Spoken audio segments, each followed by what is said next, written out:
This morning we are sad at CBS News, and so we are remembering our colleague Bob Simon.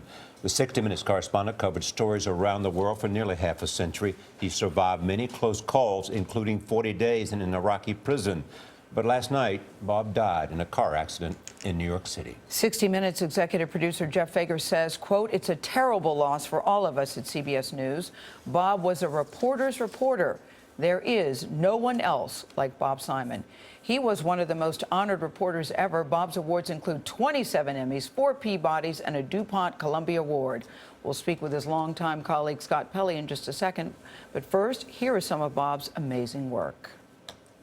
What was going through your mind as you were stabbing Israeli women? I believe that any occupied people have to defend themselves in any means, in any ways. Do you feel guilty? I'm guilty because a human being killed, and I was the reason. It's a good reason to feel guilty. The Israelis don't really expect much progress to be made in Washington, but they want to make sure that if and when peace talks break down, Israel does not receive the blame. There's a big war going on in Vietnam, and the people of An Giang province know all about it. This is where the bodies are stored, more than 1,800 of them. A small fraction of the missing, but more than any morgue on Earth could handle. We're up in the Arctic Circle, chillingly close to the North Pole. We've traveled to remote places before, but never on an icebreaker. If the lion is the king of the jungle, then the polar bear is the king of the ice.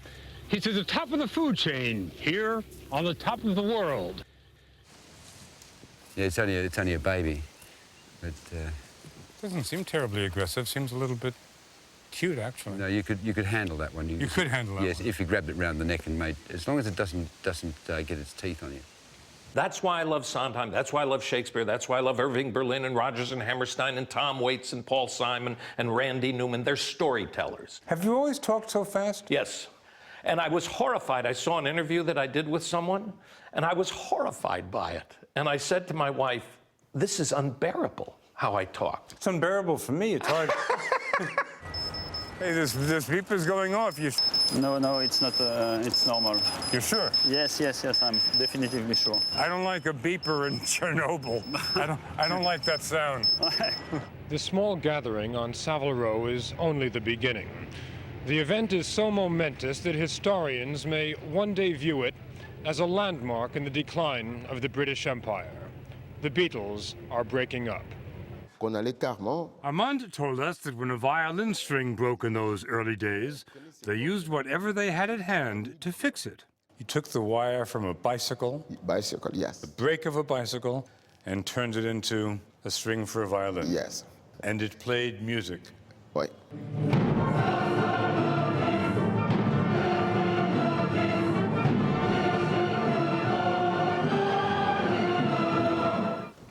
So for now, all I'll say is that it hasn't been easy.